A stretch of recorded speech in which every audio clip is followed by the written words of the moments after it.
சிவாய நம. திருச்சிற்றம்பலம். மூஷிக வாகன மோதஸ்த சாமரகர்ண விளம்பித சூத்திர வாமன ரூப மகேஸ்வர புத்திர விக்ன விநாயக பாத நமஸ்தே. குரு பிரம்மா குரு விஷ்ணு குருதேவோ மகேஸ்வர குருவே சாட்சாத் பரபிரம்மம் தஸ்மேஷி குருவே நம. குரு ஏவம் பரம்பிரம்மா குரு ஏவ பரகாமோ குரு ஏவ பராயணம் தஸ்மேஷி குருவே நமக. சிவாய நம. திருச்சிற்றம்பலம். இன்னைக்கு நம்ம புகழ்ச்சோழ நாயனாரையும் அதிபத்தரையும் நம்ம பார்க்க போறோம். அதுக்கு முன்னாடி பெரிய புராணம் எழுதினவரை நம்ம சேக்கிலார் எவ்வளவு பெரிய பொக்கிஷத்தை நமக்கு கொடுத்தவரும் இல்லையா, அவரை பத்தி ஒரு சின்னதா கொஞ்சம் பார்த்துக்கலாம். பெரிய புராணங்கிறது திருத்தொண்டர் புராணம். அதாவது பெரும் காப்பிய இலக்கணங்கள் பொருந்தின சில நிகழ்ச்சிகளை உள்ளடக்கினது சைவ காப்பியம். இது எப்படி இயற்றினாங்க அப்படின்னு சொல்றதுக்கு முன்னாடி அனபாய சோழன் இந்த சீவக சிந்தாமணியை கொடுத்து இத படிச்சு பாருங்க ரொம்ப நல்லா இருக்குன்னு சொன்னப்ப சேக்கிலார் பெருமானை இதை விட ரொம்ப அருமையான வரலாறுலாம் இருக்குன்னு, ஏன்னா அது காமரசமா இருந்ததுன்னு சொல்றாங்க. அது உண்மை தெரியல. உடனே இவர் அடியார்களோட அத்தனை 63 நாயன்மார்களை பத்தி சொன்னோடனே அவர் சொல்றாரு, இத நீ முழுசுமா எழுதுனா ரொம்ப நல்லா இருக்குமே அப்படின்னு சொல்றாரு. உடனே அவரு தில்லைக்கு போய் எழுதினாரு. எம்பெருமானே அடியெடுத்து கொடுத்தார். உலகலாம்னு தொடங்கி உலகலாம்னு முடிகிற மாதிரி. அப்ப அந்த புராணம் எழுதின சமயங்கள்ல இப்ப மாதிரி பஸ் வசதி எல்லாம் கிடையாது. மாட்டு வண்டியில கட்டிட்டு போய் ஒவ்வொரு அடியார் புராணத்தை சொல்லும் போதும் திருவிழா மாதிரி இருக்குமா அந்த தில்லை. அங்க இருக்கிறவங்க எல்லாம் அத்தனை பேருக்கு அன்னதானம், மாடுகள் வந்தா கட்டுறதுக்கு, மாட்டுக்கு தீவனம் அத்தனையும் தருவாங்க. அப்படி ரொம்ப அற்புதமா படைக்கப்பட்டது இந்த பெரிய புராணம். சுந்தரர் எழுதின திருத்தொண்டர் தொகை, நம்பியாண்டார் எழுதின திருத்தொண்டர் திரு அந்தாதி, இந்த நூல்களை முதல் நாளா கொண்டுதான் இந்த நூல் இயற்றப்பட்டது. இது 63 அடியார் பெருமக்களை மையமா கொண்டு எழுதப்பட்டது. இந்த நூல் பெரும் பிரிவா இருக்கு. 2 காண்டத்தையும் உட்பிரிவா 13 சுருக்கங்களையும் உடையது. சருக்கங்கள், சிவாய் சருக்கங்களையும். இது சைவ திருமுறைகள்ல 12ஆம் திருமுறையா சைவத்துல வைக்கப்பட்டிருக்கு. இந்த நூலோட ஆசிரியர் சேக்கிலார். இவரோட இயற்பெயர் அருள்மொழி தேவர். சேக்கிலாருங்கிறது இவருடைய குடிப்பெயர். ஆண் பெண் வேறுபாடு இல்லாம பல இனங்களையும் தொழில் பிரிவுகளையும் அதுல இருக்க அடியார்களை சார்ந்திருக்காங்க. அப்படியே அதாவது பாரபட்சம் இல்லாம அனைத்து அடியார்களையும் பத்தி சொன்னதுனால இது சைவத்துல பொக்கிஷமாக இருக்கு. ஒரு தேசிய இலக்கணமாவே இது பார்க்கப்படுது. முருகப்பெருமானுக்கு எப்படி பரமேஸ்வரன் வழங்கினது 12வது ஆயுதமான ஞான வேலை போல 12வது திருமுறையா அந்த பெரிய புராணம் இருக்கு. அரசன்ல இருந்து ஆண்டி வரைக்கும், அந்தணர்கள்ல இருந்து புலையர் வரைக்கும் தமிழ்நாட்டுல சீரிய கொள்கையோட, நல்ல பண்புகளோட, நல்ல பழக்க வழக்கங்களோட திருத்தொண்டு செஞ்சு வாழ்ந்த புகழ்பெற்ற புனித மக்களோட தூய வாழ்க்கை வரலாற்றை விளக்கக்கூடிய காப்பியமா இருக்கு. இதுக்கு சேக்கிலார் வைத்த பெயர் என்னன்னா திருத்தொண்டர் மாத்தொகை. தொண்டர்தம் பெருமை சொல்லவும் பெரிதேன்னு, உலகத்துல ரொம்ப பெருசுன்னா தொண்டர்களோட பெருமையை பேசுறதான்னு ஔவையார் சொல்லுவார். சேக்கிலாரோட திருத்தொண்டர் மாக்கதையானது திருத்தொண்டர்களின் பெருமையை பேசக்கூடிய பெரிய செயலை செஞ்ச காரணத்தினால இது பெரிய புராணம்னு போற்றப்பட்டது. பண்பிலும் பக்தியிலும் ஒழுக்கத்திலையும் விரதத்திலையும் வள்ளல் தன்மையிலும் உயர்ந்து வாழ்ந்த பெரியவர்களுடைய புகழ பேசின காரணத்தினால இது பெரிய புராணம். பெரிய புராணம் முழுவதையுமே இந்த அனபாய சோழன் செப்பேடுல எழுதி வச்சு சேக்கிலாரோட உண்மையும் நேர்மையும் பாராட்டியிருக்கார். கிருதயுகத்து சண்டீசர், திரேதாயுகத்து கண்ணப்பர், துவாபர யுகத்து திருமூலர், கலியுகத்து அடியவர்கள்னு எல்லா யுகத்து அன்பர்களையும் சொல்றதுனால பெரிய புராணம் எல்லா காலத்தையும் காட்டக்கூடிய அற்புத காப்பியமா இருக்கு. உலகமெல்லாம் தொடங்கி உலகமெல்லாம் முடியுது. சுந்தரர் வரலாற்றோடு தொடங்கி சுந்தரர் வரலாற்றோடு முடியுது. சிவனாடியார்களோட அற வாழ்க்கையை விளக்கக்கூடிய உண்மையான காவியமா, சரித்திர காவியமா, அனுபவ காவியமா, அறநெறி காவியமா, ஆராய்ச்சி காவியமா பெரிய புராணம் இருக்கு. அதாவது பக்தராய் பணிவார்கள் எல்லாருக்கும் அடியேன், அப்பாலும் அடி சார்ந்த அடியாருக்கும் அடியேன்னு சுந்தரர் வார்த்தை சொல்வார். திருத்தொண்டர் தொகை பதிகமானது மனித இனத்துக்கு அப்பாற்பட்ட பக்தர்களையும், தமிழ்நாட்டுக்கு அப்பாற்பட்ட வெளிநாட்டுல இருக்கவங்க பக்தர்களையும், சுந்தரர் காலத்துக்கு அதுக்கப்புறம் வரக்கூடியவங்களை சொல்றாரு. அதுக்கப்புறம் வரக்கூடிய பக்தர்களையும் போற்றுறதுனால தேச வேறுபாடு, கால வேறுபாடு, உயர்தினை அக்கிருதினை வேறுபாடு அத்தனை கடந்து இந்த உலகம் முழுவதையும் ஒன்றாக்கக்கூடிய அற்புதமான பதிவு. அதனாலதான் பெரிய புராணம்னு உலகத்தை ஒரு கொடைக்கு கீழே ஆக்கக்கூடிய காப்பிய பெருமையா இருக்குது. அத தொடங்குறது அப்படித்தானே, உலகமலான்னு தொடங்குது. உலகத்தின் முதல் புலவனான யாரு? எம்பெருமான் பொன்னம்பலவன் சொல்லெடுத்து கொடுத்ததுனால விநாயகர் வாழ்த்துக்கு முன்னதாக பொன்னம்பலன் வாழ்ந்து பொன்னம்பல எம்பெருமானோட வாழ்த்து தான் அதுல தொடங்குது. தன் சொந்த கற்பனைக்கும் கருத்துகளுக்கும் இடமில்லாம சேக்கிழார் பெருமான் தக்க சான்றுகளை கண்டறிந்து இந்த திருத்தொண்டர்களோட வரலாற்றை இதுல எழுதியிருக்கார். ரொம்ப அருமையான பெரிய புராணம். பொருட்செல்வர்களை பற்றி பொய்யா புகழ்ந்து பேசாம கடவுளை நேரில் பார்த்து வாழ்ந்த அருட்செல்வர்களோட வரலாறு விளக்கக்கூடிய தெய்வீக காவியமா பெரிய புராணம் இருக்கு. தேவாரம், திருவாசகம் போன்ற புனித திருமுறைகளோட கோயில்ல வைத்து பாதுகாக்கக்கூடிய தெய்வ திருநூலாக பெருமை சேர்க்குது. சேக்கிழார் இறைவனோட திருவருளை பெற்ற தெய்வ புலவர், மெய்ப்பொருளை மெய்யாக உணர்ந்து மெய்யாக எழுதிய மெய்யடியார். அப்பேற்பட்ட சேக்கிழார் சொன்ன இப்ப புகழ்ச்சோழரை பத்தி நம்ம பார்ப்போம். போரில் சிவனடியார் கொல்லப்பட்டதை தெரிஞ்சு உயிர் விடுத்த உயிரை கொடுத்த ஒரு ஒப்பற்ற மாமன் புகழ்ச்சோழர். பொழில் கருவூர் துஞ்சிய புகழ் சோழருக்கு அடியேன்னு சுந்தரர் சொல்றார். தமிழ்நாட்டு மன்னர்களான சேர, சோழ, பாண்டிய, பல்லவர்கள் எல்லாரும் கடவுளை வழிபடக்கூடதுல ரொம்ப உன்னதமானவங்க. சைவர்களாக மட்டும் இல்லாம கடவுள் மேல அன்பு கொண்டு திருத்தொண்டு செய்யறதுல ரொம்ப உயர்ந்தவர்களா இருந்தாங்க. உயர்ந்து சிவனடியாரா வாழ்ந்தாங்க. அத்தகைய பக்தி மிக்க அன்பர்கள்ல ஒருத்தர் தான் புகழ்ச்சோழ சக்கரவர்த்தி. முழுதும் வானுலகத்து உள்ள தேவர்கள் தொழுதும் போற்றியும் தூய செம்பொன்னினால் எழுதி மேய்ந்து சிற்றப்பட கூத்தனைங்கிறது அப்பர் தேவாரம். அப்படி தேவர்கள்லாம் வணங்கி தொழுது வணங்கி போற்றக்கூடிய பொன்னால் மேயப்பட்ட பொன்னம்பலம் இருக்கக்கூடிய எம்பெருமான் ஆடல் நாயகனை போற்றி பழம்பெரும் தெய்வீக போற்றக்கூடிய தெய்வீக திருத்தலம் எங்க இருக்கு? சிதம்பரத்துல இருக்கு. அந்த சிதம்பரத்தை காலந்தோறும் தொடர்ந்து பல மன்னர்களால பொன்வேயப்பட்டு புதுப்பிக்கப்பட்டு ஒளி வீசக்கூடிய ஸ்தலமா விளங்குது. அது எங்க இருக்கு?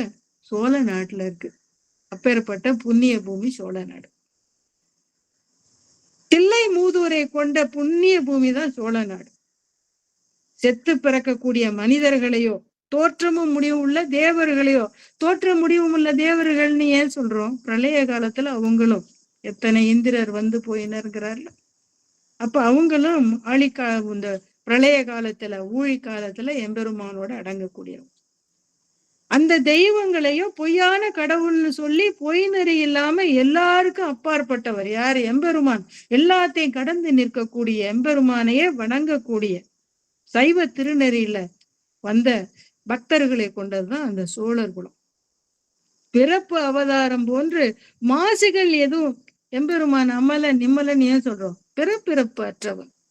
அப்பேற்பட்ட தூய எம்பெருமானை பரமசிவனை வழிபடக்கூடிய சோழர்குடியில பிறந்து புகழ்பெற்ற பல மன்னர்கள்ல புகழ் சோழ நாயனாரும் ஒருத்தர். உறையூர் தலைநகராக கொண்டு ஆட்சி செஞ்சார் புகழ் சோழர்.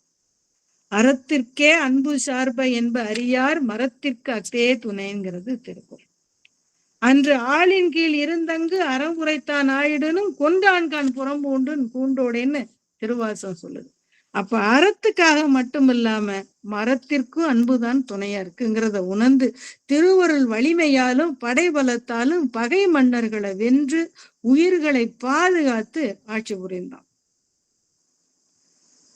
அந்த பரமசிவன் முன்னாடி எல்லா சமயத்து தெய்வங்களின் உலகங்களும் அதாவது அந்த எம்பெருமான் முன்னாடி எல்லாம் புழுவ போன்றது.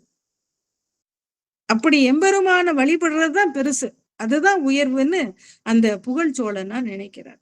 எம்பெருமான தவிர அவருக்கு முன்னாடி எதுவும் இல்லை. மத்ததெல்லாம் புழுவுக்கு சமம், தூசிக்கு சமம்னு நினைக்கிறார். சிறந்த சிவபக்தரோட சீரிய பண்பாட்டிற்கு ஏற்ப சிவனடியார்கிட்ட இருந்த பெரிய மதிப்பும் மரியாதை அன்பு கொண்டு அங்க இருக்கக்கூடிய அடியார்களை திருத்தொண்டர்களை சிவமாவே நினைச்சு வணங்குவார். அடியவர்களுக்கு என்ன வேணுமோ குறிப்பறிந்து வாரி வழங்குறதுல வல்ல. சிவனடியார்களுக்கு யாரும் எந்தவித தீங்கு நேராம பாத்துக்குவார். அந்த அந்த மாதிரி திருத்தொண்டுல சிறந்து விளங்கினார். ஒரு சமயம் புகழ்ச்சோழ நாயனார் சுற்றத்தாரோடையும் பரிவாரங்களோடையும் கருவூருக்கு போறார். அந்த புண்ணிய திருத்தலத்துல போய் அங்க ஆணில கோயிலைக்கும் போய் வழிபடுறார். அங்க இருக்கக்கூடிய எம்பெருமானை வணங்கிட்டு தன்னோட அரண்மனைக்கு திரும்புறார். உயிர்களுக்கெல்லாம் பாதுகாக்கக்கூடிய அங்க இருக்க பசுபதீஸ்வரரை வணங்கி தன்னோட அரண்மனைக்கு திரும்புறார். அப்ப இவர் சக்கரவர்த்திங்கிறதுனால இவருக்கு திரை செலுத்துறதுக்கு பல மன்னர்கள் பல ஊர்கள்ல இருந்து வர்றாங்க. யானை, குதிரை, பொன்மணி, குவியல், பல வகையான அரிய அதிசய பொருட்களை எல்லாம் கொண்டு வந்து திரையா செலுத்திட்டு போறாங்க. திரை கொடுக்காத அரசர்கள் யாராவது இருக்காங்களா அப்படின்னு அவர் கேட்கிறார். புகழ் அமைச்சர்களுக்கு கேட்டுட்டு அனுப்புறாரு அமைச்சர்கள். அந்த சமயத்துல அந்த ஊர்ல சிவகாமி ஆண்டான்னு ஒரு முதியவர் இருந்தார். சிவபரம்பொருளுக்கு அன்றாடம் பூஜைக்காக ஆணிலையப்பர் கோயிலுக்காக பூக்குடலையில பூ பறிச்சு மாலை கட்டுறது அவரோட வேலை. அந்த சமயத்துல மங்கள விழாவிற்காக நீராடிட்டு வந்த பட்டத்து யானை வழி மாறி போய் சிவகாமி ஆண்டவனோட பூக்குடலைய பிடிச்சு இழுத்து பூமாலையெல்லாம் சின்ன பின்னமாக்கி காலில் போட்டு மிதிச்சிருச்சு. அப்ப அந்த வயது முதிர்ந்த சிவகாமி ஆண்டார் தரையில சாஞ்சு துன்புறுவ பார்த்த எரிபக்தர் அந்த அதை தாங்க முடியல. அவரால் பூக்குடலைய மிதிச்சு பூக்களை நாசம் பண்ணதை பார்த்தவொடனே அவரால் தாங்க முடியல. சொல்றாரு எரிபக்தர் என்ன செய்யறாரு அப்படின்னா, மண்ணிய சைவம் ஓங்க அன்பருக்கு அடாதன அடுத்த போது முரண்கடை எரிந்து தீர்க்கும் தூய பரசு முன் எடுக்கப்பட்டார். பரசு எடுக்கிறார். பலமறை பரசும் தூய பரிசு என்பதனால் சிவபெருமான் கையில உள்ளது மாதிரி கொடுமை செய்யாதுதான். அன்பர்களுக்கு ஏதாவது தொந்தரவு பண்ணும் போது அது அடாத செயலை விளக்குறதுக்காக எடுக்கக்கூடிய கருவியாது. அப்ப இந்த கருவி அது என்ன காப்பதற்காக எடுக்கப்படுறதே தவிர அழிக்கிறதுக்கு எடுக்கப்படலை. நல்லறிவுகளை காக்கிறதுக்காக எடுக்கக்கூடிய கருவி பழிப்புக்காகாது. தொண்டரானாலும் சிவனடியாருக்கு இழைக்கப்பட்ட குற்றத்தை அவரு தன் கஷ்டப்படுறதை பார்த்து இவரால் தாங்க முடியல. அந்த பட்டத்து யானைய தனி ஒருவனா போய் அதை ஜெயிக்க முடியுமான்னு அவர் நினைக்கிறார். பயப்படவே இல்லை. அதாவது போர்ல திறமுடைய வீரர்கள் கூட இந்த ஒரு யானை எதுக்க பயப்படுவாங்க. ஆனா இவர் அதெல்லாம் பயப்படவே இல்லை. அஞ்சுவது யாதொன்றும் இல்லை, அஞ்ச வருவதும் இல்லைன்னு இந்த பயிற்சி பெற்றவன் கூட அஞ்சக்கூடிய அந்த யானைக்கு முன்னாடி போறார். பூக்களை இழுத்து அந்த சிவகாமியாண்டார் கதறி அழுததை பார்த்தோன்னு எரிபக்தருக்கு அதாவது ஒரு தாய் பாசம் பீரிட்டு எழுந்ததாம். தன்னோட அதாவது குழந்தை அழுகிற நினைவு வந்துருச்சு. உடனே என்ன பண்றாரு, தாய் அச்சம்ங்கிறது தாய் தலைக்கு அன்புக்கு முன்னாடி தோத்து போயிடும். பயப்பட மாட்டாளாம் தாய் எதையும் செய்யறது. அரசன்ட்டு போய் இந்த செய்தியை சொல்றாங்க. இந்த மாதிரி பட்டத்து யானையை கொன்னுட்டாங்க. பட்டத்து யானையை மட்டும் கொல்லல, அந்த கூட இருந்த பாகனையும் வெட்டி விட்டாங்கன்னு சொல்றாங்க. இவர் பற்றலர் இல்லா இளதாய் நின் பட்டமையால் யானை வீழ செற்றனர் சிலராம் என்று செப்பினர். பாகன்லாம் ஓடி போய் சொல்றாங்க. பட்டத்து யானையை கொன்ன அவமான், மன்னனை கொன்ன மாதிரி அர்த்தம். கோபத்தோட வர்றான். பகைவர்கள் நாட்டுக்கு வந்துட்டாங்களோன்னு நினைச்சு உடனே படையோட புறப்பட்டு வரான். யானை இறந்த இடத்துக்கு வந்தான். வென்றவர் யாரு அப்படின்னு ஒரு இடி குரல்ல கேக்குறான் கோபமா. எரிபத்திர காட்டுறாங்க. உடனே மன்னன் மனசுல முதல்ல ஒரு எண்ணம் வந்துதான். உளையணி காதனானுக்கு அன்பராம் குணத்தின் மிக்கார் பிழைபடி நன்றி கொள்ளார் பிழைத்தது உண்டுங்கிறார். அடியார்கள்ட்ட மன்னிப்பு கேட்கிற முறையில இது அறிந்திலேன் அடியேன் அங்கு கேட்டது ஒன்று அப்படிங்கிறாரு. இந்த களிற்றின் குற்றம் அதாவது பாகரோட மட்டும் இல்ல, யான் எரிந்ததே போதுமாங்கிறார். பாகடோர அவங்களை எரிந்தது போதுமா, என்னையும் கொல்லுங்கிற மாதிரி கேட்கிறார். அவரை கொன்னது மட்டும் போதுமா, என்னையும் கொல்லுங்கன்னு கேட்கிறார். அதாவது அடியார்கள் தவறு செய்ய மாட்டாங்க. அதுதான் இங்க சொல்றாங்க, அடியார்கள் தவறு செய்ய மாட்டாங்க. சிவனடியார்கள் குணத்துல மிக்கவங்க, பிழை இருந்தால் ஒழிய தண்டனை தரமாட்டாங்கிறது அதுக்கு விட. அரசன் மன்னன் ஒரு முடிவுக்கு வரலாமா சிவனடியாரன்னு நம்ம கேட்போம். இதுக்கு ஒரு மற்றொரு மன்னன் வரலாற்றை கூட பார்க்கலாம் ராமாயணத்துல. ராமன் காட்டுக்கு போயிட்டார். பரதன் தாய்கிட்ட தன்னோட பாட்டி வீட்டுக்கு போயிட்டு திரும்புறான். இப்ப கேக்குறான், தாய்கிட்ட மீண்ட பரதன் கேக்குறான், தசரதன் எங்கே அப்படின்னு கேக்குறான். உடனே அவ சொல்றா, அவன் வானத்தான்ங்கிறான், இறந்து போயிட்டாரான். அதனால ரொம்ப சாதாரணமா வானத்தான்ங்கிறான். உடனே திரும்ப பரதன் கேக்குறான், தான் வணங்கும் தெய்வமாகிய ராமன் எங்கேன்னு கேக்குறான். அவ கொஞ்சமும் சலிக்கல, அவன் காணத்தான்ங்கிறான். அப்ப தவறு செஞ்சவங்களை அந்த காலத்துல காட்டுக்கு அனுப்புறது மரபு. அதை நினைச்சு உடனே பரதன் கேக்குறான், தீயன ராமனே செய்யுமேல் அவை தாய் செயல் அல்லவே தளத்துள்ளோருக்கெல்லாம்ங்கிறான். அப்படின்னா என்ன அர்த்தம்? ராமன் தீயது செய்ய மாட்டான், உலகம் தீயதுங்கிறத ராமன் செய்த அது எப்படிப்பட்டதுன்னா, தாய் குழந்தை அல வாய் நெரிச்சு மருந்து ஊட்டுறதுக்கு வாய் அப்படியே சங்குல வச்சு புகட்டுறது மாதிரி ஆகும். அதனால சிவனடியார் தவறு செய்ய மாட்டாங்க, அதுக்கு தக்க காரணம் இருக்கும். எனவே இது தவறு இல்லைன்னு மன்னன் கருதுனான். பக்தன் பிறருக்காக எதையும் தன்னையுமே தியாகம் செய்யக்கூடியது. அதனால கேக்குறான், அவங்கள மட்டும் கொன்னது போதுமா, இன்னும் என்ன செய்யணும்னு மண்டிட்டு கேக்குறான். ஆனா எரிபத்தருக்கு மன்னரோட நிலைமை புரியல. அவர் என்ன சொல்றாரு, சென்னி துங்க வேளம் சிவகாமி ஆண்டான் கொல்வது பண்ணாகரண சாத்த கொடுவரும் பள்ளித்தாம தன்னை முன் பறித்து சிந்த தரைபட துணிந்து வீழ்த்தேன் மாதங்கம் தீங்கு செய்ய வருபரிக்காரர் தாமும் மீதங்கு கடாவுவாரும் விளக்கிடா தொழில்ந்து பட்டார் ஈதிங்கு நிகழ்ந்ததுன்னு சொல்றாரு. அந்த வரலாற்றை புறம் சொல்றாரு. அந்த சிவகாமி ஆண்டவனோட குடலையும் அவர் கட்டியிருந்த பூவை மிதிச்சிருச்சு, அதனாலதான் வெட்டினேன்னு சொல்லிட்டார். தான் செஞ்சதுக்கு சரிங்கிற கருத்துல அவர் சொல்லிட்டு அப்படியே நிக்கிறார். மன்னன் உடனே அவர் காலில் விழுந்து வணங்குறான். அடியார் தம்மை செய்து இந்த அபராதத்துக்கு இங்கிது தன்னால் போதாது, என்னையும் கொல்ல வேண்டுங்கிறான். அவங்க செஞ்சு அப்படியா தப்பு பண்ணாங்க, அப்ப என்னையும் கொன்னுடுங்கிறான். மங்கள மனுவாள் கொள்கை வழக்கு என்று இதுவாம் என் செங்கை வாழ் உடை வாங்கி கொடுக்கிறார். அதாவது மங்கள மழுவான் சிவாபராதத்துக்கு சென்ற தண்டனைக்கு அந்த பரசுகளை கொண்டதுனால அதுல கொள்ளாதீங்க, ஏன் வாழுல கொள்ளுங்க. வெந்தளல் சுடர்வாள் நீட்டு வேந்தனை நோக்கி கெட்டேன் அந்தமிழ் புகழா நண்புக்கு அளவின்மை கண்டேன் என்று தந்தவாள் வாங்க மாட்டார் தன்னைத்தான் துறக்கும் என்று சிந்தையால் உணர்வுற்று அஞ்சி வாங்கினார் தீங்கு தீர்ப்பார். அப்ப கவலைப்படுறாரு, ஐயோ நம்ம தெரியாம தப்பு பண்ணிட்டோமே, அரசனோட மனம் தெரியாம பண்ணிட்டோமே அப்படின்னு. அந்த உடைவாளை வாங்கலைன்னா அரசனை ஏதாவது பண்ணிக்குவானோன்னு தயங்கி அந்த வாழை வாங்கிக்கிறார். உடனே அவரு என்ன நினைச்சு வாங்கினாருன்னு தெரியல, மன்னனுக்கு தெரியாதனால உடனே அது தெரியாத மன்னன் மண்டியோடு சொல்றான், ஈங்கனை வாழினார் கொன்று என் பிழை தீர்க்க ஓங்கிய உதவி செய்யப்பட்டான் இவன் வாழ்ந்து மகிழ்ச்சியோட வணங்கி நிற்கிறார். என்னை கொன்னுடுங்க, அது எனக்கு செய்யக்கூடிய பெரிய உதவிங்கிற மாதிரி. இப்ப எரிபத்தர் நினைக்கிறாராம், வன்பெரும் களிரும் பாகர் மடியவும் உடைவாள் தந்து என்பெரும் பிழையினாலே என்னையும் கொல்லும் என்னும் அன்பனார் தமக்கு தீங்கு நினைந்தனேங்கிறார். அவன் பட்டத்தியானை கொன்னுட்டோம், அவன் பாகனை கொன்னுட்டோம், என்னையும் கொல்லுன்னு நிக்கிறானே, இப்பேற்பட்ட நல்லவனுக்கு நம்ம தீங்கு செஞ்சிட்டோமேன்னு வருத்தப்படுறாராம். அவருக்கு தீங்கு செஞ்சிட்டோமேன்னு வருத்தத்துல எரிபத்தர் என்ன பண்றாரு, மன்னனோட வாழை தன்னோட கழுத்துல வச்சு அப்படி அறிய தொடங்குறார். இத கொஞ்சமே எதிர்பார்க்காதமான ஐயோ கெட்டுட்டமே பெரியார் செய்கை இதுவான்னு கேட்டு எரிபத்தரோட கையை தடுக்கிறாரு. ஆனாலும் விடாத அவர் அறிஞ்சிட்டார். நடந்த இந்த போராட்டம் பெருசா நடக்கு. அப்ப எம்பெருமானே காட்சி கொடுக்கிறாரு.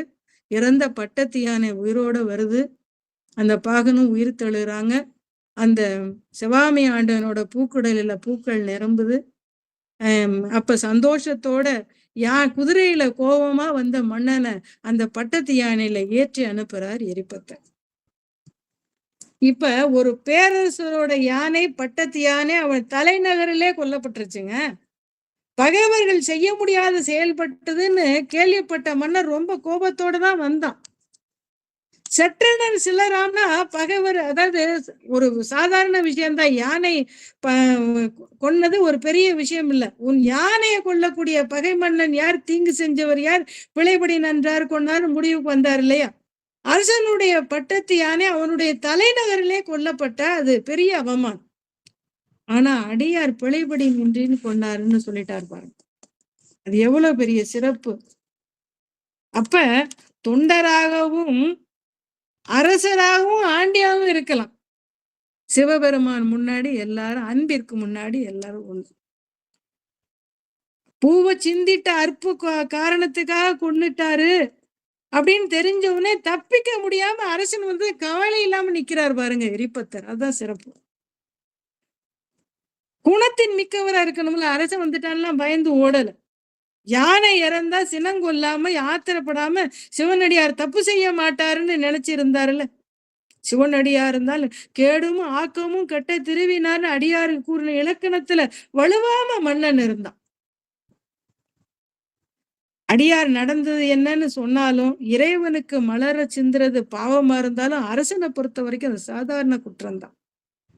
அற்பமான குற்றத்துக்காக ஒரு உணர்ச்சி வசப்பட்டு ஒரு தண்டனை வழங்கப்பட்டது. அதுவும் தண்டனை வழங்கினது நடுவர் இல்ல, ஒரு சாதாரண ஒரு குடிமகன்.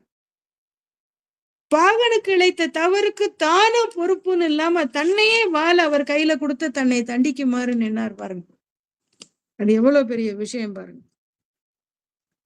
இப்படி உண்மையான அடியார்கள் எப்பவுமே பெருமையாத்தான் இருப்பாங்க. சிவனடியார்கள் எப்பவுமே வாழ்க்கையில பிழை செய்ய மாட்டாங்க.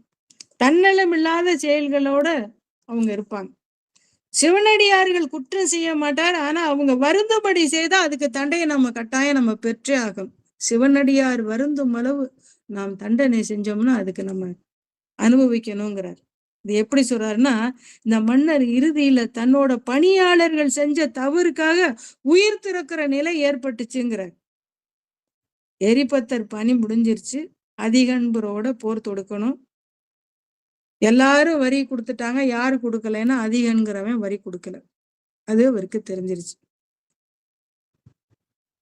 அரசன் வந்து அமைச்சரை அதை அனுப்பி அதியன போரில் வென்று பல செல்வங்களையும் மகளிரையும் அந்த கால வழக்கப்படி கொண்டு வர்றாங்க. இறந்தவர் தலைகளையும் கொண்டு வருவாங்க. அந்த காலத்துல இறந்துட்டாங்கன்னா அவங்க தலையெல்லாம் கொண்டு வருவாங்க. அது அந்த காலம் வழக்கம். அதன்படி எல்லாரும் அந்த இறந்தவங்களோட தலையெல்லாம் கொண்டு வர்றாங்க.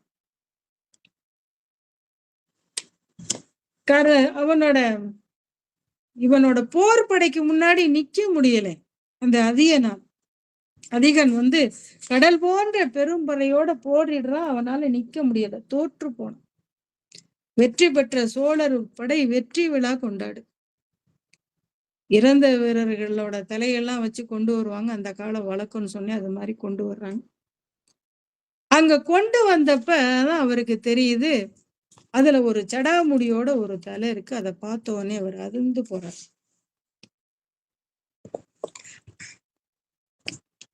அதாவது உடனே துடித்திருக்கிறார். திரை சரிந்த கடல் உலகில் திருநீற்றின் நெறிபுறத்து யான் அரசளித்த படிசால அழகுது அப்படிங்கிறார். தன்னோட பணியாளன் செஞ்ச குற்றத்துக்கு தானே பொறுப்புங்கிறார். எப்படி ஒரு சிவனடியார் இறந்து போயிட்டாருன்னு வருத்தப்படுறார். தார்தாங்கி கடன் முடித்த சடைதாங்கு திருமுடியார் நீர் தாங்கும் சடை பெருமா நெறிதாங்க கண்டவரானார். சீர்தாங்கும் இவர் வேணி சிறந்தாங்கி வரக்கும் பார்தாங்க இருந்தேனோ பழி தாங்குவேன்கிறார். போறனாலும் ஒரு வரன்முறையோடு இருக்கணுங்கிற கருத்துல அத சொல்றார். தென்புல வாழ்நர்க்கும் அருங்கடன் இருக்கும் பொன்போல் புதல்வர் பெறா அதீரும் பெண்டிரும் பிணியுடையும் அம்புகடி விடுதும் நும் அரண் சேர்மின்னு முன்னெச்சரிக்கையோடு போர் புரிவாங்க. மரபுடையவர்கள்லாம் தமிழர்கள். சாதாரண மக்களே பாதுகாவல இடம் சேருகன்னு சொல்லிட்டு தான் போருக்கு போவாங்க. போருக்கு முன்னாடியே போர்க்காலத்துல எப்படி அந்த காலம்னா, போர் நடைபெற இடத்துல யானைகள் குதிரைகள்லாம் இளைப்பாறுறதுக்கும் அதுங்களுக்கு உணவுகளுக்கும் வழிவகை செஞ்சுதான் போர் தொடுக்கிற இடமே எடுப்பாங்க, தேர்ந்தெடுப்பாங்களா. அது அந்த கால போர் மரபு. அப்ப அந்த பொதுமக்களே பாதுகாவலான இடத்துக்கு போங்கன்னு சொல்லக்கூடிய அரச மரபுல வந்த அடியார் அரசரா இருந்து இப்படி சிவனாடியார் தலையை தன் படை வீரர்கள் வெட்டி கொண்டதை பார்த்தேன்னா என்ன படுபடுவார், அதை சொல்லவும் தேவையே இல்லை. அறிந்தோ அறியாமலே தன்னாலோ தன் பரிசனத்தினாலோ சிவனடியாருக்கு தீவு விளைஞ்சிருச்சு, இனிமே உயிர் வாழக்கூடாதுன்னு நினைச்சு அந்த தலையில ஏந்தி தீ குளிக்கிறார். அதை எப்படி சொல்றாரு பாருங்க, வருத்தப்படுறாரு, துடிக்கிறார். சிவனடியாரு போற்றி வழிபடக்கூடிய அந்த புகழ் சோழனாய் நடுங்கிறார். கண்ட பொழுதே நடுங்கி மனம் கலங்கி கைதொழுது கொண்டு பெறும் பயத்துடன் குதித்ததில் சென்று அது கொணர்ந்த தீன்திரளோன் கைதலையில் சடை தெரிய பார்த்தருளி புண்டரீக திருக்கண்ணீர் பொழிந்திலிய நின்ற மன்னன் திரை சரிந்த கடல் உலகில் திருநீற்றி நெறி புரந்தியான் அரசளித்தபடி சால. இது என்ன நான் செய்யற அழகா இதுங்கிறான், நான் அரசு செய்யற லட்சணம் இதுவான்னு தன்னைத்தானே நொந்துக்கிறான். சீர்தாங்கும் இவர்மேனி சிறந்தாங்கி வரக்கண்டு பார்தாங்க இருந்தேனோ பழி தாங்குவேனோன்னு வருத்தப்படுறான். ஐயோ எனக்கு பழி வந்துருச்சே, நான் என்ன பண்ணுவேன். அப்ப தவறு நிகழ்ந்து போச்சு, புகழ் சோழனுக்கு அச்சம் வந்துருச்சு. உடனே என்ன பண்றான், தன்னோட மந்திரி அரசர்களை எல்லாம் கூப்பிடுறான். இனிமே நான் இங்க இருக்க மாட்டேன், சிவனடியார்களை கொன்னுட்டான், தப்பு வந்துருச்சு. என்ன சொல்றாரு, அந்த தன்னுடைய அமைச்சர்களை எல்லாம் கூப்பிடுறார். இந்த அதாவது நீளிலங்கா தருஜளித்து மன்றில் நடம்புடிவார் தம் வழி தொண்டின் வழி நிற்ப வென்றி முடி என் குமரன் தனை புனைவீர்னு விதிக்கிறார். இனிமே நான் உயிர் வாழ மாட்டேன், இந்த பழி பாவத்துக்கு நான் தானே பாவம் இருக்கணும், அதுக்கு என்ன செய்யணும்னு சொல்லிட்டு சொல்றாரு. இந்த செயற்கரிய செய்ய துணிவு கொண்டவங்களா தன் முன்னாடி நின்ன மந்திரிமார்களை எல்லாம் பாக்குறாரு. சொன்ன உடனே என்ன செய்யுங்க சொல்லுங்க, நாங்க செய்யறோம்னு நிக்கிறாங்க. பெரிய நில உலகத்தை காத்து அரசாட்சி செஞ்ச அந்த கனக சபையில நடனம் செய்யக்கூடிய சிவபெருமானுடைய வழித்தொண்டின் முறையே நிக்கிறவங்க நாங்க, என்னுடைய புதல்வனுக்கு மணிமுடி சூட்டுங்கள்னு கட்டளையிடுறாரு. அதை கேட்ட உடனே அமைச்சர்கள் என்ன சொல்றாங்க, கைமாற்றும் செயல்தாமே கடனாற்றும் கருத்துடையார் செம்மாக்கம் தலை நின்று செந்தி முன் வளர்ப்பித்து பொய் மாற்றும் திருநூற்றை புனைகோலத்தினில் பொழிந்தாருங்கிறார்.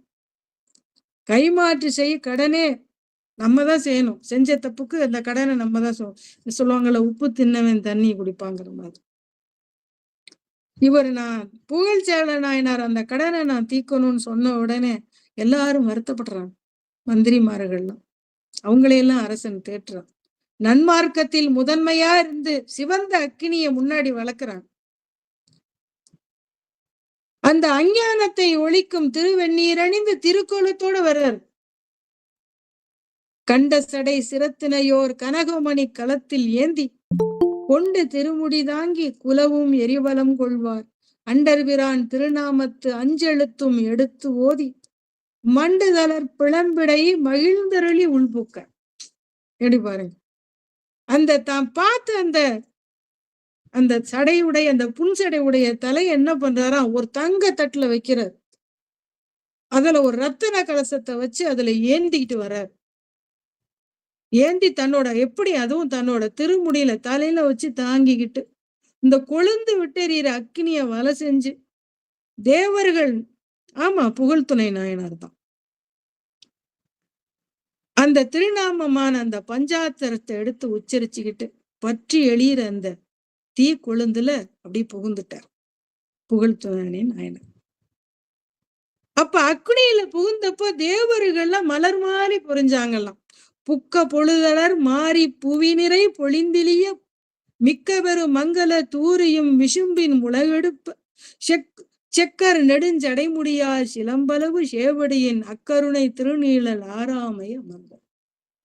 அப்படி அக்னியில புகுந்தப்போ தேவர்களோட கற்பகம் போல அப்படி மலர் மாறி மலர் அப்படி மலை மாறி கொட்டுதான். பூமி நிறையிற மாதிரி சிந்துச்சான் மலர்கள்லாம்.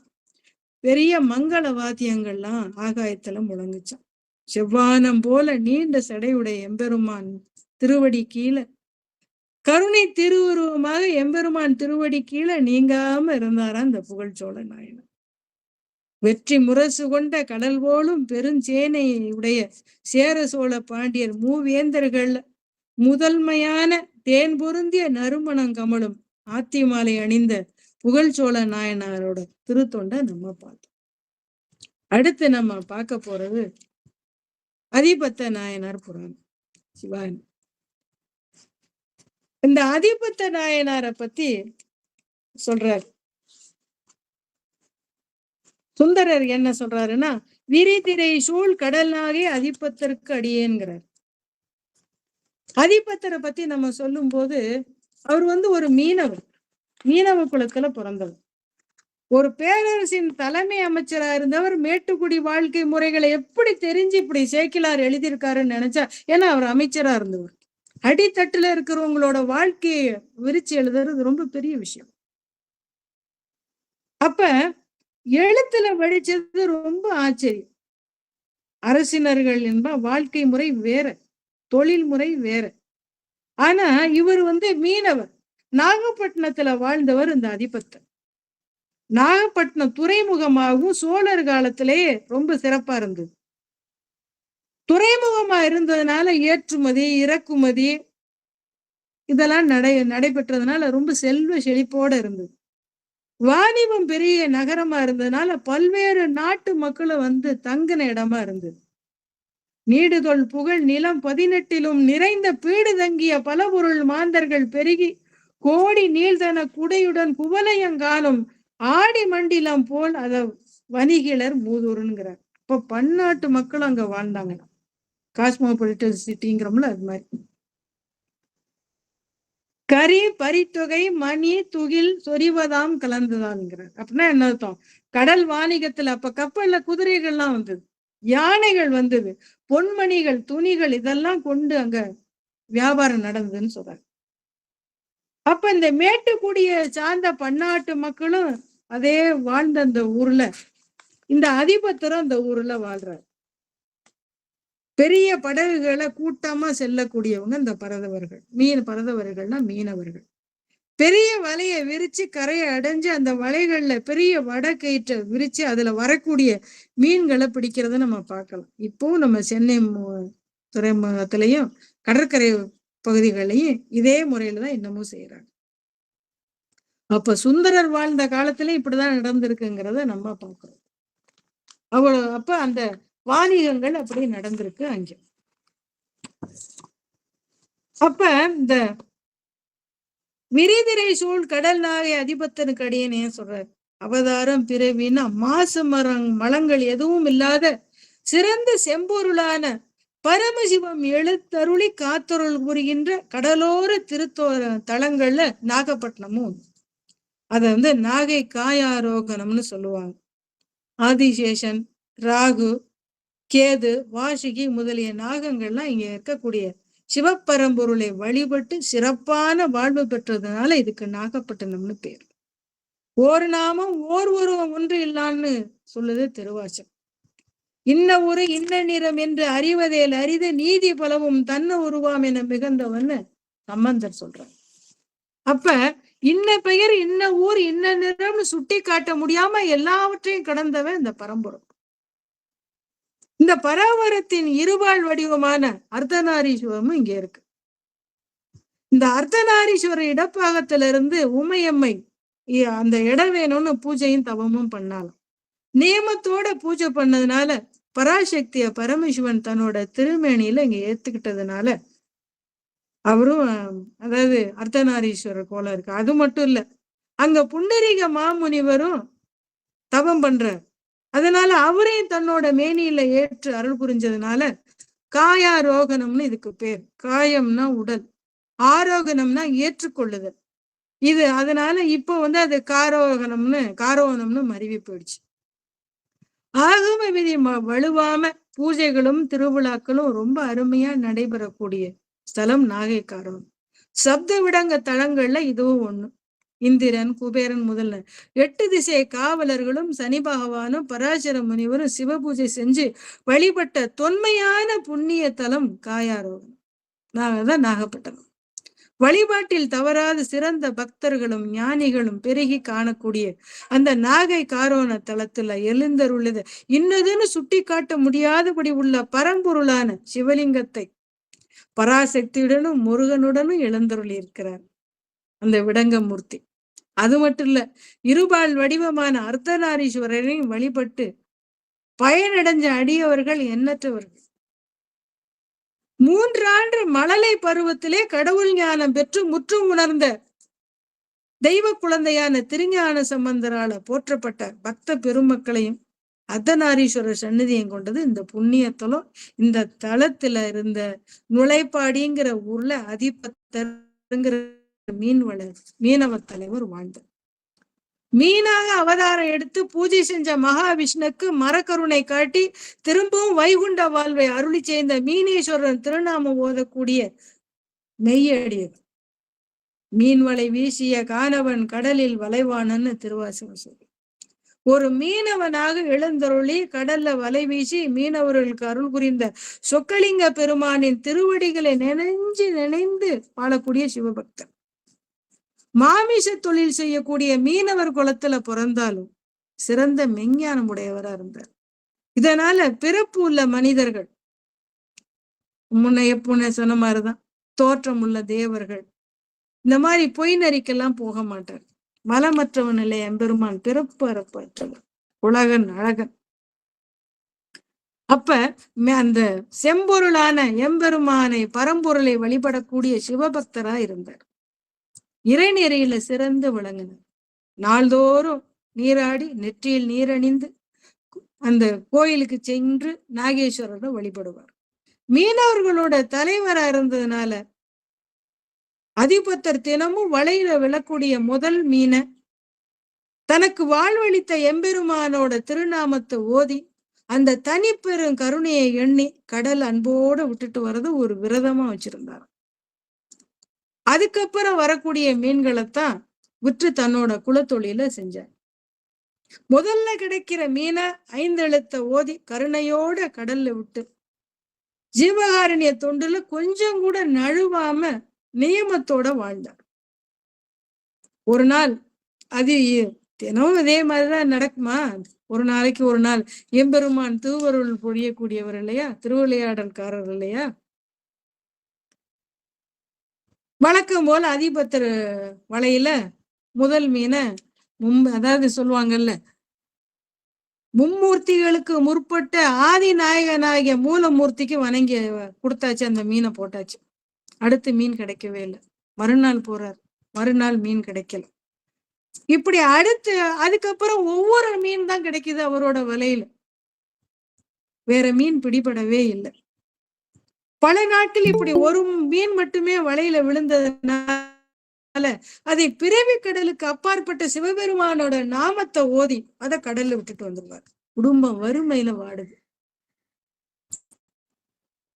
ஆனாலும் கொண்ட விரதத்திலிருந்து அவர் விடுபடல். மூவா முதலாய் நின்ற முதல்வா முன்னானை மூவர்க்கு முற்றுமாய் முற்றுக்கும் மூவராலும் அரியண்ணா முதலாய ஆனந்த மூர்த்தியான திருவாசகம் சொல்லுது.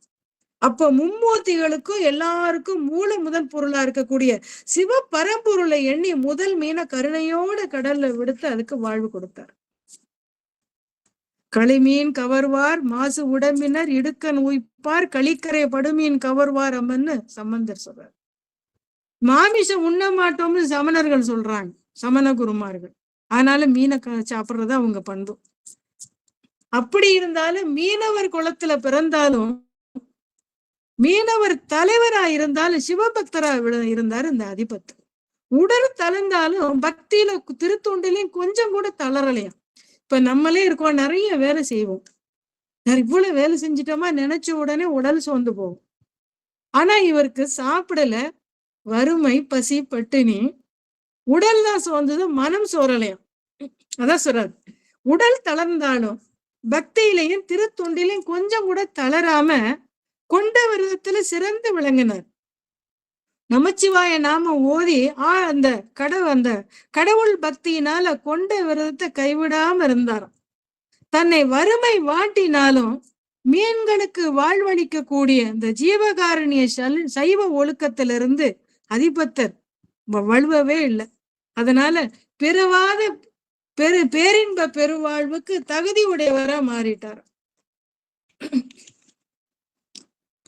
அப்ப என்ன அர்த்தம்? தினம் வருது, குறைவில்லாத மீன்களை அந்த கொலை தொழில் செய்யக்கூடிய பரதவர்கள் வலை வீசி பிடிப்பாங்க. தினம் மீன் வருது, அந்த மீனை ஒரு மீன் தான் வருது, விட்டுறார். முட்டில் மீன்குலை தொழில் வளர்த்தவர் வலை முகந்து பட்ட மீன்களில் ஒருதலை மீன் படுதோறும் நட்டமாடிய நம்பருக்கென நளிர் முன்னீர் விட்டு வந்தனர் விடாத அன்புடன் விருப்பார். அன்போட விட்டுருவாராம். இது கனக சேவையில நடனம் செய்யக்கூடிய சிவபெருமானுக்கு அப்படின்னு நீங்காத பேரன்போட ஆசையோட அந்த குளிர்ந்த கடல்ல விட்டுருவார். இது எவ்வளவு அருமை பாருங்க. அதாவது அந்த நுழைப்பாடியில பரதகுலத்துல பிறந்திருந்தாலும் இளம்பரை அணிந்த திருமுடியுடைய சிவபெருமானோட திருத்தொண்டை செய்யறதுல ரொம்ப சிறந்து விளங்கினாரா அந்த அதிபத்த நாயனர். அதுல ரொம்ப சொல்லுவாங்கல்ல, பெரியோர தோன்றினாராம் பாக்குறவங்களுக்கெல்லாம். வாகு சேர் வளை நாளொன்றில் மீனொன்று வரினும் ஏக நாயகர் தாங்களர் கெனவிடும் இயல்பால் ஆகு நாள்தோறும்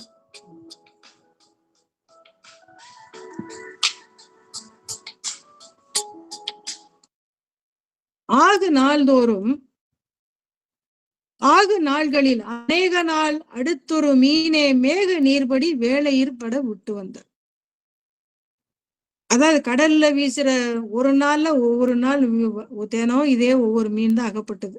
இதுவும் சிவபெருமான் திருவடிக்கேன்னு விட்டுட்டு வர இயல்புனால அடுத்தடுத்து அநேக நாளும் ஒவ்வொரு மீனே வருதான். அதையும் அந்த கடல்ல விட்டுட்டு திரும்ப விட்டுட்டு வந்துறார். மழை நீர் படுகின்ற கடலில் அகப்படுங்கிற மேக நீர் படி வேலையிர் விட்டு வந்தார்னு சொல்றாங்க.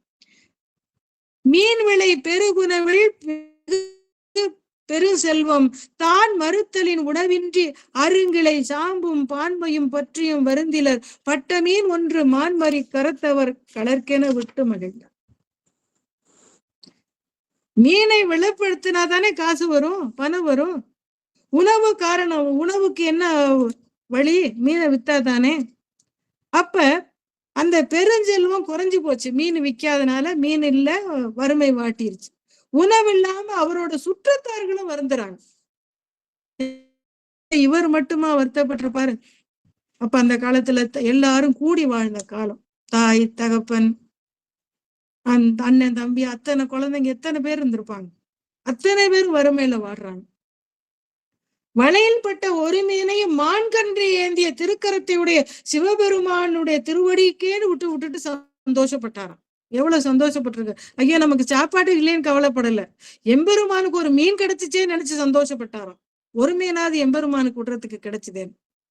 சால நாள்கள் இப்படி வர தாம் உணவு அயர்ந்து கோல மேனையும் தளர்வுற தம் தொழில் குறையா சீளமே தலை நின்றவர் தம் திறம் தெரிந்தே ஆள உண்டவர் தொண்டர் அன்பெனும் அமுது உண்பார்.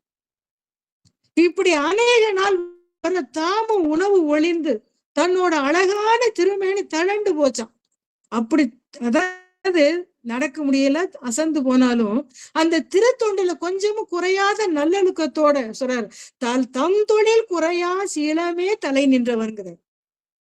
அப்ப அந்த முதன்மையா இருந்த அந்த நாயனாரோட அன்போட திறத்தை உணர்ந்து ஆலகால விஷத்தை உண்ட எம்பெருமான் அந்த பக்தரோட அன்புக்கு அவரோட அன்பை உண்ண ஆரம்பிச்சுட்டாராம். இவர் வறுமையில இருக்காரு, எம்பெருமான் இவரோட அன்பை உண்ணிட்டா என்னங்க அர்த்தம்? வீடு பேருதான். ஆன நாளொன்றில் அவ்வொரு மீனும் அங்கு ஒழித்து தூணிர பசுங்கனக நற்சுடர் நவமணியால் மீன் உருப்புற அமைத்துள்ள கடங்களும் விளையாம் பான்மை அற்புத படியதொன்றிடு வலைப்படுத்தினார். ரொம்ப அருமையான இடம். எம்பெருமானோட திருவிளையாடல் நடக்க ஆரம்பிச்சிருச்சு. நாகேஸ்வரரை வழிபட்டதுக்கு அப்புறம் மீனவங்க எல்லாம் கடலுக்கு போறாங்க. எம்பெருமான் திருவிளையாடல்னால ஒளி வீசக்கூடிய விலை உயர்ந்த அற்புதமான மீன் ஒண்ணு வருது. அதை வித்தா 7 தலைமுறைக்கு போதும், கஷ்டமே இல்லை. செல்வந்தரா வாழ வைக்கக்கூடிய கிடைப்பதற்கு அரிய விலையில்லாத அந்த மீனை அதிபத்தர்கிட்ட கொண்டு வந்து காட்டுறாங்க. இப்படி ஒரு தூய்மையான நிறத்தையுடைய உடம்பு பசும் பொண்ணு போல இருக்கு. நவரத்தினங்களால மீன் உறுப்புகள்ல நவரத்தினங்களால செய்யப்பட்டிருக்கான். அப்ப இத விளை வைக்கவே முடியாது. அப்படி ஒரு அற்புதமான மீன் வலையில வீசி பிடிச்சாச்சு, கொண்டு வந்து காமிச்சாச்சு. வாங்கு நீள்வளை அடல்கரையில் வந்தேற ஓங்கு செஞ்சுடர் உதித்ததென உலகலாம் வியப்ப தாங்கு பேரொளி தலைத்திட காண்டலும் எடுத்து பாங்கு நின்றவர் மீனொன்று படுத்தணுங்கிறாங்க. எப்படி சொல்றாங்க? பெரிய வலையில அலை வீசல கடல்ல கரையில வந்து அந்த எப்படியும் சூரியன் உதிச்ச மாதிரி இருக்கான், ரொம்ப அருமையா. உலகமெல்லாம் அதிசயம் பேரொளியோட இருக்கான். அங்க இருக்க மீனவர்கள் ஆச்சரியத்தை, இப்படி ஒரு மீனை நம்ம பார்த்ததுலே பரதவர்கள் எத்தனை பேரும் என்ன இப்படி ஒரு மீன் பிடிச்சிருக்கோம்னு ஆச்சரியப்படுறாங்க. என்று மற்றுள்ளோர் இயம்பும் ஏறு சீர் தொண்டர் பொன் திரச்சுடர் நவமணி பொழிந்த மீன் உறுப்பால் ஒன்று மற்றது என்னை ஆளுடையற்காகும் சென்று பொற்களல் சேர்ந்து திரையறிந்து. யாராவது இப்படி செய்வாங்களா? இந்த மீனை கொண்டு வந்து கொடுக்குறாங்க. உயர்ந்த சிறப்பினை உடைய அதிபத்த நாயனார் என்ன சொல்றாரு? பொன் திரள்களும் விளங்குகின்ற நவரத்தினங்களை உறுப்பா கொண்ட இந்த மீன் எண்ணெய் அடிமை உடைய சிவபெருமானுக்குத்தான் ஆகும். அதனால் நீ போய் எம்பெருமானோட அழகான திருவடியை போய் சேர்ந்திருக்க, இது எங்களுக்கு இல்லை அப்படின்னு சொல்லி அந்த திருவடியை அடைகிறன்னு சொல்லி அந்த நீர்ல விட்டுட்டாங்க. பொன்னம்பாலிக்கும் திருச்சிற்றம்பலவன் கடல் ஏத்தும் செல்வந்தான் மிக பெரிய செல்வம், அதற்கு இணையான செல்வம் உலகத்துல வேற இல்லைன்ட்டார். சொல்லிட்டு அந்த விரதத்துல வலுவாம நின்றாருங்க, கொஞ்சம் கூட தயங்கல. அந்த தொலையா செல்வமாகிய சிவபெருமானுடைய மாசு இல்லாத மாணிக்க வார்த்தையாகிய அந்த 5 எழுத்தை ஓதி அந்த அதிசயமீன கடல்ல விட்டுட்டார். விட்டுட்டு தொண்டுல தலை சிறந்து விளங்கினார்.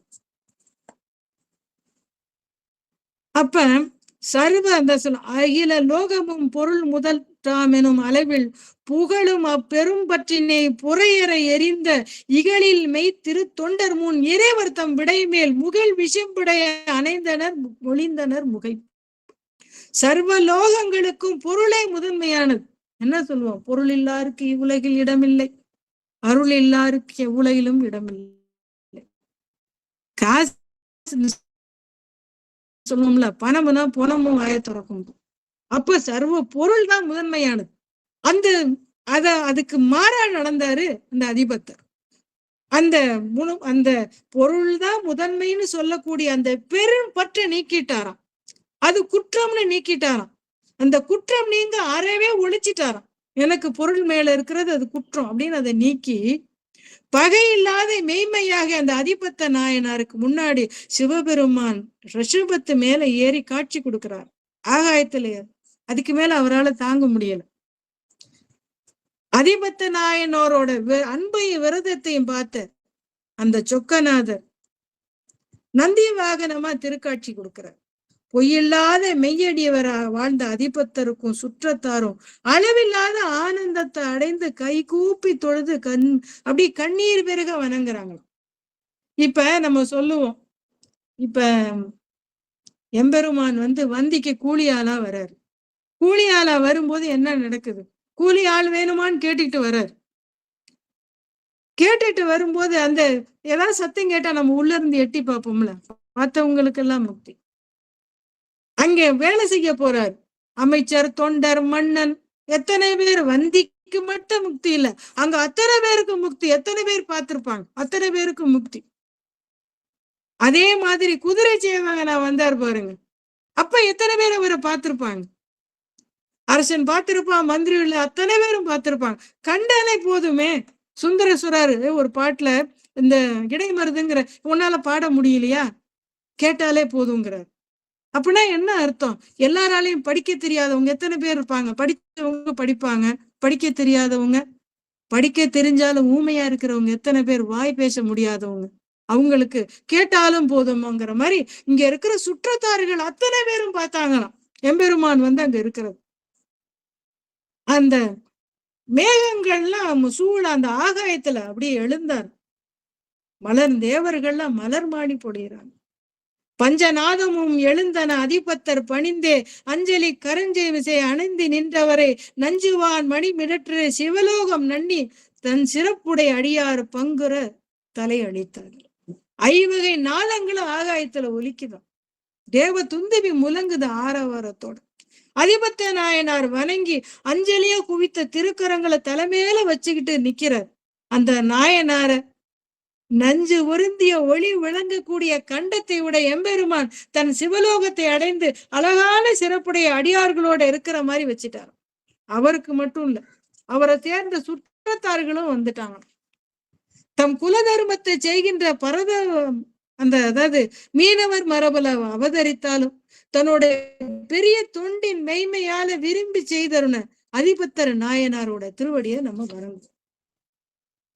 அந்த சொல்லுவாங்கல்ல, தேவர்களும் அந்த மற்ற முனிவர்களும் மும்மூர்த்திகளும் காண முடியாத திருவடி. அந்த திருவடிய அதிபத்தருக்கும் அவருடைய சுற்றத்தார்களும் எம்பெருமான் திருவருளால பிரம்மா விஷ்ணு போன்ற தெய்வங்கள்லாம் வணங்கக்கூடிய பெரிய பதவியை பற்றி எல்லாருக்கும் அப்பாறு பெற்ற அந்த சிவலோகங்கிற பதிய கொடுத்தார்.